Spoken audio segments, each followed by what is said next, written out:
بسم اللہ الرحمن الرحیم۔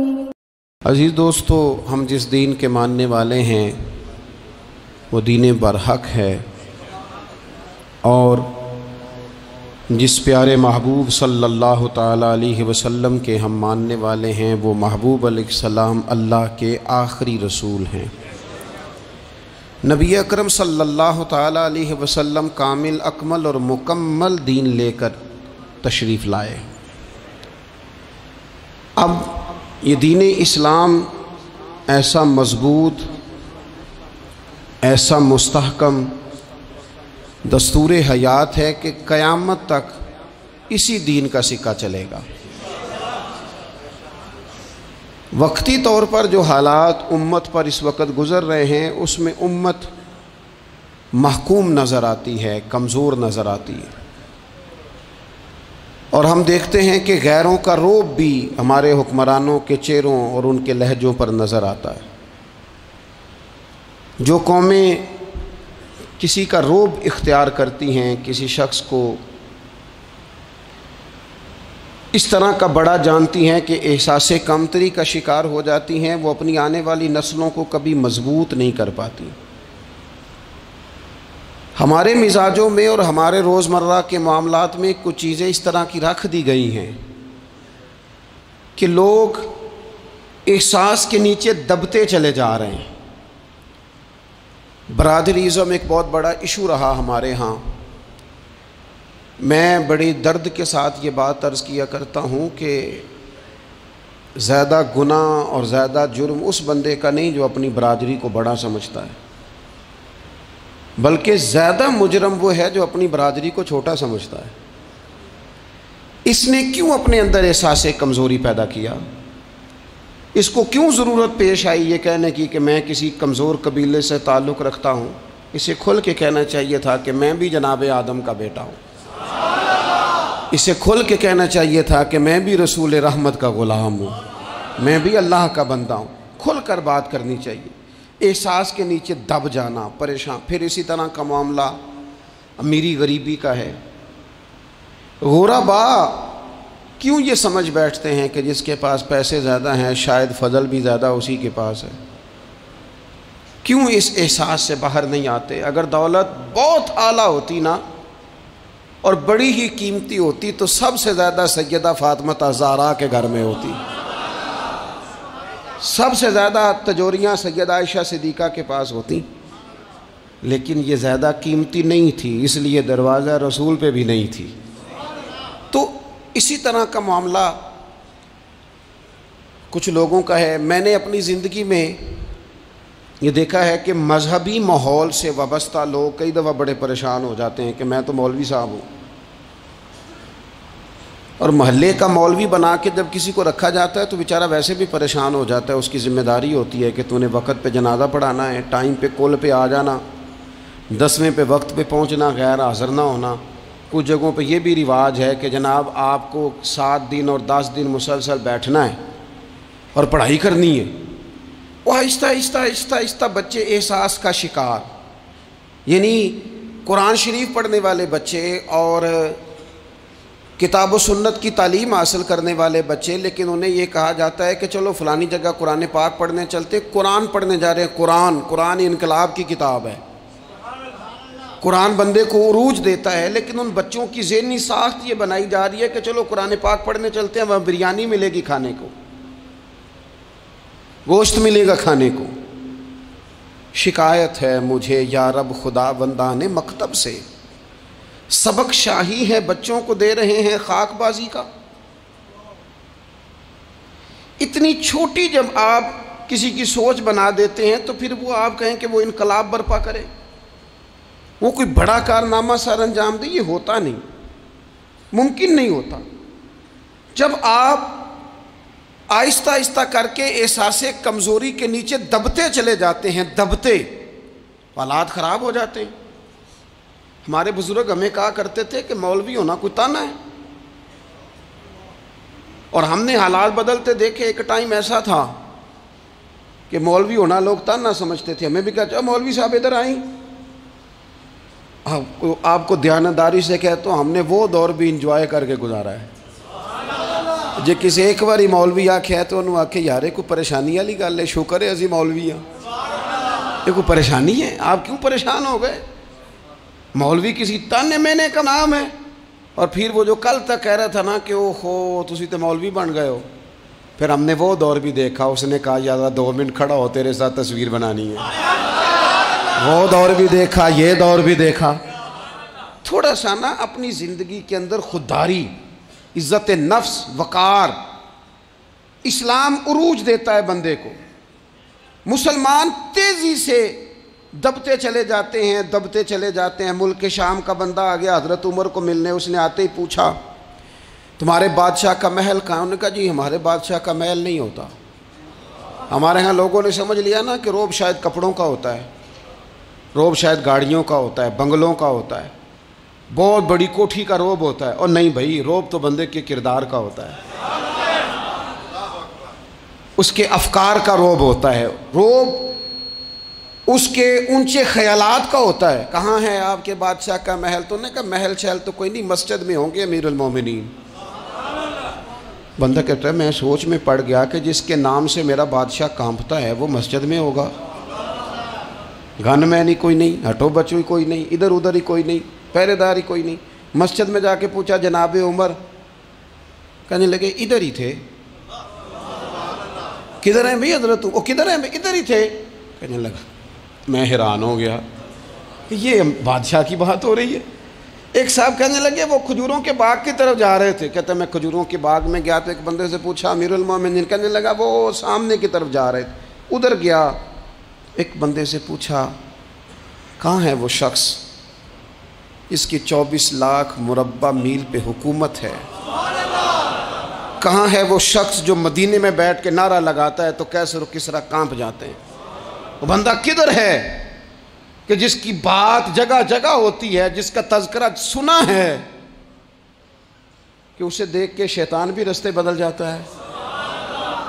انہوں نے کہا وہ دیکھ رہے ہو کھجور کے درخت کے نیچے کنویں کے ساتھ مٹی کا ڈھیلا تکیے کی جگہ رکھ کے وہ جو تامت باندھے کرتا پہنے سویا ہے وہی تو فاروق اعظم ہے.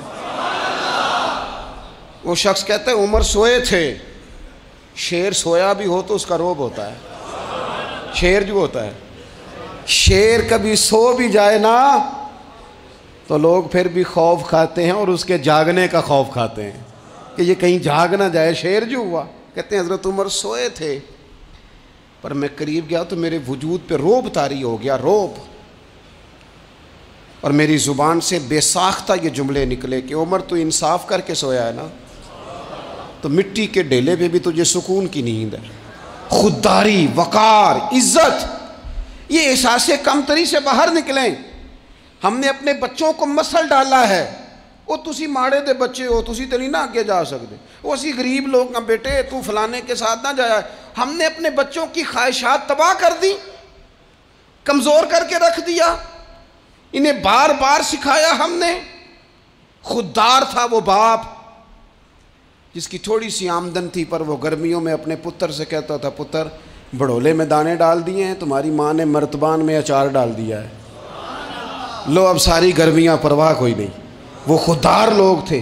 لیکن آج یہ دین غالب ہونے کے لیے آیا ہے. مسلمان نے غالب ہونا ہے.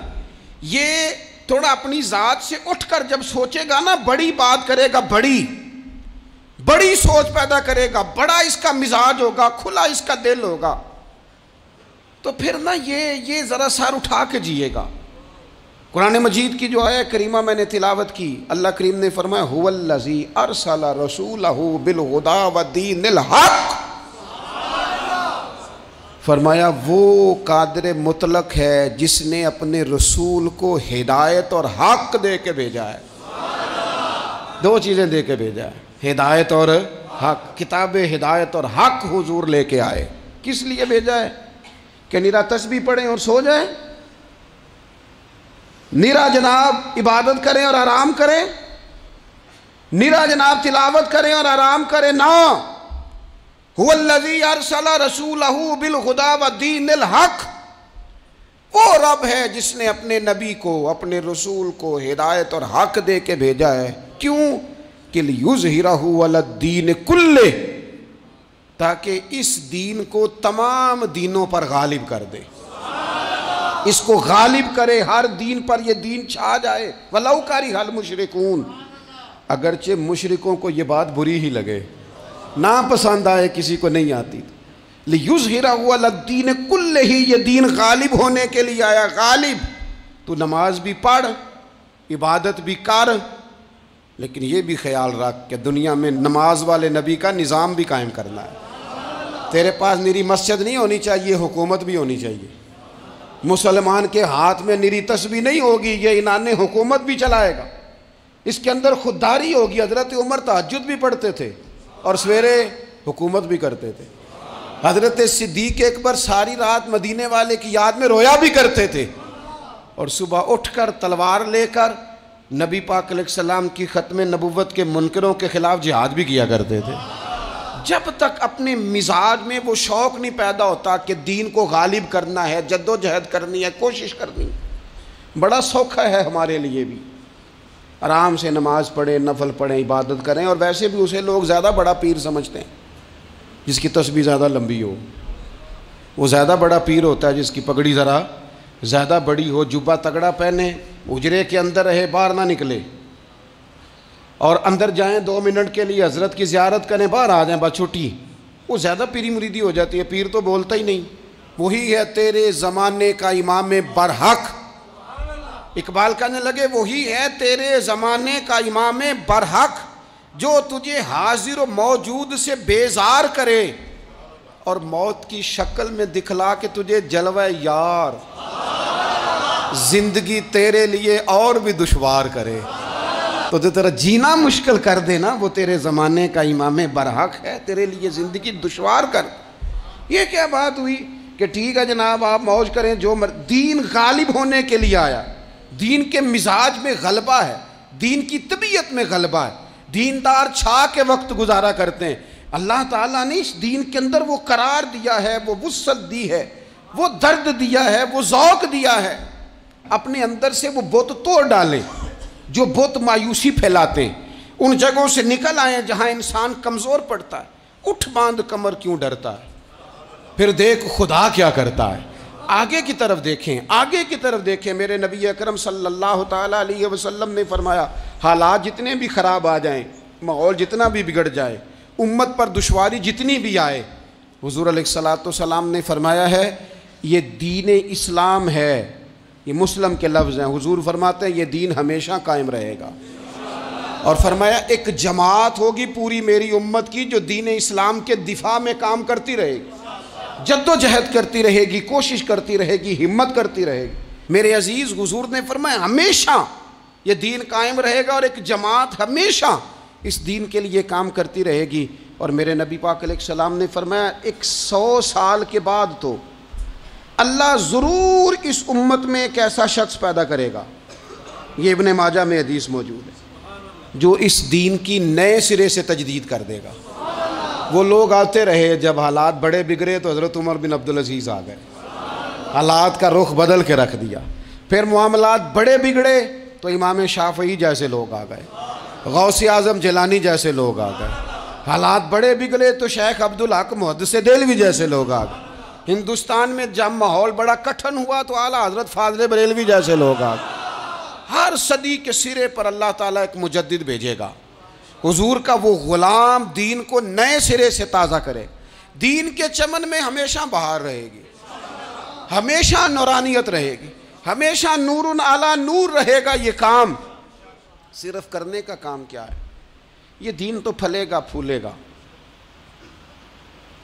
جو آگے بڑھ کے خدمت میں حصہ ڈال لے گا نا، وہ اپنا نفع کرے گا۔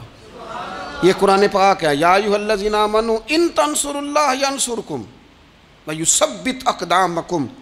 اللہ فرماتے ہیں اے لوگو اگر تم اللہ کے دین کی مدد کرو گے نا تو اللہ تمہاری مدد کرے گا، ویثبت اقدامکم، اور تمہارے قدم جما دے گا، تمہیں استقامت دے، تم آگے۔ اور دین کی مدد صرف پیسوں سے نہیں ہوتی۔ کوئی شخص سمجھے کہ فقط مال سے مدد ہوتی ہے، جب آپ وقت پر آ کر مسجد میں جمعے کی نماز ادا کرتے ہیں تو یہ بھی آپ دین کی خدمت ہی کرتے ہیں. جب آپ دینی اجتماعات کی رونق بڑھاتے ہیں تو یہ بھی آپ دین کی خدمت ہی کرتے ہیں. جب آپ کسی دین کے طالب علم کا حوصلہ بڑھا دیتے ہیں نا، بیٹے بڑی بات ہے قرآن پڑھتے رہنا، یہ بھی آپ خدمت ہی کرتے ہیں. جب آپ دین کے بارے میں کسی جگہ بیٹھ کے اچھی بات کر دیتے ہیں، یار اللہ کا فضل ہے ہمارے دین میں یہ خیر اللہ نے رکھی، یہ بھی آپ دین کی مدد ہی کرتے ہیں. آپ کسی بھی جگہ کسی بھی حوالے سے دین کے لیے کوئی بھی پیغام دیتے ہیں، کوئی بھی بات کرتے ہیں، تو آپ دین کی یہ ساری خدمات دینیاں ہیں، یہ سارا درد ہے، یہ سارا ذوق ہے. ہم اپنا اپنا حصہ جس طرح بھی ملا سکیں دین کی حمایت میں، دین کی مدد میں. جہاں کوئی ایسی بات ہو رہی ہو وہاں ہم دفاع کے لیے کھڑے ہو جائیں. ہر شخص اپنے اپنے مقام پر دینی ابلاغ میں، دین کی تبلیغ میں اپنا کردار ادا کرے. ایک جملہ کوئی بول دے نا رسول پاک کے دین کی مدد میں، ایک جملہ، یعنی کسی کو صرف اتنا کہہ دینا کہ یار تو اپنے بیٹے کو، تیرے 5 بیٹے ہیں، ایک کو قرآن مجید کا عالم ہی بنا دے. تو کہہ کے چلا گیا اور تو تیری وجہ تجھے خبر بھی نہیں کہ شاید اس نے تیری وجہ سے اسے داخل کرایا ہے، لیکن وہ اگر آ گیا پڑھ گیا تو دیکھ تجھے اجر اللہ کتنا عطا فرمائے. آدھا جملہ بول کے دین کے معاملے میں معاون بنے، کوئی خیر کا لفظ بول کے معاون بنے. ہم نہ ہمت نہیں کرتے، ہم کہتے ہیں وہ فلانا کرے گا، بڑا آدمی کرے گا، مولانا کریں گے، پیر صاحب کریں گے. اپنا اپنا حصہ، اپنی اپنی خیر. حضرت عمر نے بھی بڑا کام کیا ہے دین کی خدمت میں، پر سیدنا بلال کی خدمت کا کوئی انکار کر سکتا ہے؟ ڈیوٹی حضرت صدیق اکبر کی بھی زیادہ ہے، پر جناب سلمان فارسی کی خدمت کا انکار کیا جا سکتا ہے؟ ہر ایک نے کام کیا، ہر نقطے کا اپنا عروج ہے اپنی، اور یہ دین غالب ہوگا. غالب یہ مت سمجھیں تھوڑے سے حالات کمزور آئے ہیں اور تھوڑا سا مسلمان محکوم ہوئے ہیں مالی طور، اپنی کوتاہیوں کی وجہ سے ہوئے، اپنی غلطیوں کی وجہ سے ہوئے، اپنے اعمال کے سبب ہوئے. تو ڈر ڈر کے نہ جئیں. نبی پاک صلی اللہ تعالی علیہ وسلم سفر پہ تشریف لے گئے. حضور علیہ السلام کی عادت کریمہ تھی جب سفر پہ جاتے تھے تو سب سے آخر میں ساری تیاری کر کے سامان سمیٹ کے سب سے آخر میں سیدہ فاطمہ الزہرا سے ملتے، پھر سفر شروع ہوتا. اور جب حضور واپس آتے تو سب سے پہلے سیدہ فاطمہ سے ملتے رضی اللہ تعالی. حضور کافی دنوں کے بعد سفر سے واپس آئے، لمبا سفر تھا. سیدہ فاطمہ الزہرا رضی اللہ تعالیٰ عنہ سے ملنے گئے. نبی پاک صلی اللہ تعالیٰ علیہ وسلم کا چہرہ نور دیکھ کے تو سیدہ فاطمہ تڑپ کے روئیں، رو پڑی. حضور نے فرمایا فاطمہ کیا ہوا؟ عرض کرنے لگے یا رسول اللہ تھکاوٹ کے اثرات میں آپ کے چہرے پہ دیکھ رہی، اور حضور کپڑے یوں لگتا ہے بڑے پرانے پہنے ہوئے ہیں آپ نے. حضور اتنی مشقت کیوں کرتے ہیں آپ، اتنی محنت، اتنی جد و جہد؟ تو حضرت فاطمہ الزہرا فرماتی ہیں حضور نے مجھے تھپکی دی اور فرمایا فاطمہ رو نہ. اور یہاں وہ بعض لوگ ہوتے ہیں نا جو ہم نے دیکھا ہے ہمارے ہاں اس طرح ہوتا ہے کہ وہ کوئی اس طرح کی بات کرے تو وہ زیادہ رونے لگ جاتے ہیں، کیا کریں بڑے مسائل ہیں، بڑی مشقت ہے، کرنا پڑتا ہے، لوگ اور زیادہ. لیکن نبی پاک علیہ السلام نے سوچوں کو نیا زاویہ دیا، خیالات کو نیا رخ دیا، اس بات کو ایک نیا انداز سوچنے کا فراہم کیا. حضور فرمانے لگے فاطمہ رو نہ، تیرے باپ کو اللہ نے اعلیٰ مقاصد کے لیے دنیا میں مبعوث فرمایا. حضور فرمانے لگے فاطمہ کوئی گھر کچا، کوئی پکا، کوئی خیمہ ایسا نہیں بچے گا جہاں اللہ دین اسلام کو پہنچا نہیں دے گا. اور فرمایا فاطمہ یاد رکھنا جس طرح رات چھا جاتی ہے نا، محمد عربی کا دین بھی چھا جائے گا، یہ چھا جائے گا دین. جس طرح رات چھا جاتی ہے یہ دین بھی چھا جائے گا. اور پھر دین چھا گیا، جگہ جگہ چھا گیا. یورپ میں بھی اذانیں پڑھی جانے لگی، امریکہ اور افریقہ میں بھی قرآن پڑھا جانے لگا. جگہ جگہ جگہ جگہ رسول اللہ صلی اللہ علیہ وسلم کے دین کی بات ہونے لگی. کہا فاطمہ کار کچا ہو یا پکا ہو، خیمہ ہو، ہر جگہ یہ دین پہنچے گا. اور دین پہنچا. دوستو کمزوری وقتی طور پر ہے، حالات وقتی طور پر ہیں. مسلمانوں نہ گھبراؤ، خدا کی شان باقی ہے. یہ دین فطرت ہے.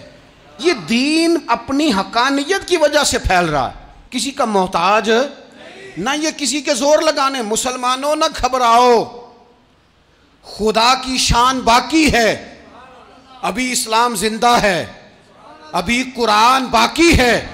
یہ کافر کیا سمجھتے ہیں جو ہم سے روز الجھتے ہیں, ابھی تو کربلا کا آخری میدان باقی ہے, ابھی تو آخری میدان لگے گا میدان کربلا میں, اور فکر حسینی کے علم بردار میدان میں نکلیں گے, یزیدی سوچوں سے ٹکرائیں گے, اور بڑے سینے تیار ہیں جو اس کے لیے پوری جد و جہد کریں گے. ابھی تو کربلا کا آخری میدان باقی ہے.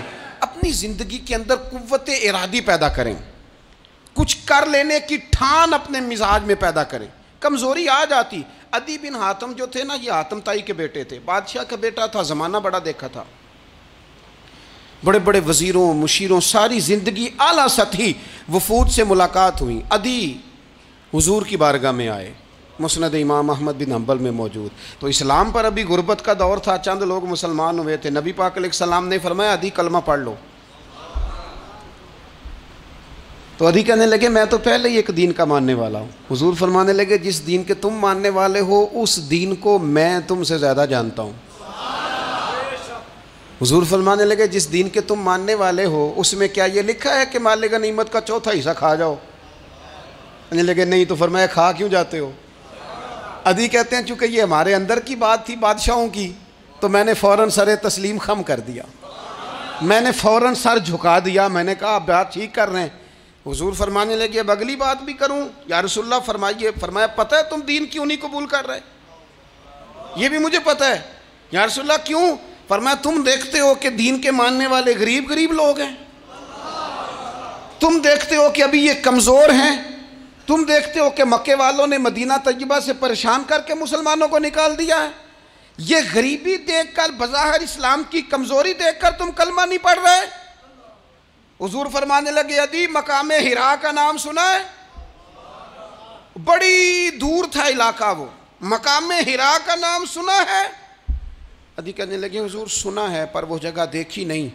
محبوب فرمانے لگے سن, میں وہ وقت لے کے آؤں گا, میرا دین اس طرح نافذ ہوگا کہ ایک عورت مقام حرا سے اونٹنی پہ اکیلی بیٹھے گی اور اکیلی آئے گی اور آ کے بیت اللہ کا طواف کرے گی, سوائے اسے اللہ کے کسی کا خوف نہیں ہوگا, رب کے علاوہ کسی سے نہیں ڈرے گی. یہ دور آئے گا.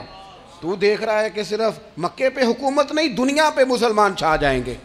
اور حضور فرمانے لگے کسرا کا نام سنا ہے؟ کہا حضور وہ تو بظاہر اس وقت بڑا تگڑا بادشاہ ہے. فرمایا اس کے علاقے بھی فتح ہوں گے, وہ خزانے مسلمانوں کے پاس آئیں گے. اور فرمایا تو تیسری بات نبی پاک نے بیان کی, فرمایا تو یہ دیکھ رہا ہے کہ مسلمانوں میں غربت ہے؟ فرمایا عدی ایک وقت آئے گا لوگ دینے کے لیے نکلیں گے پر انہیں لینے والا کوئی نہیں ملے گا.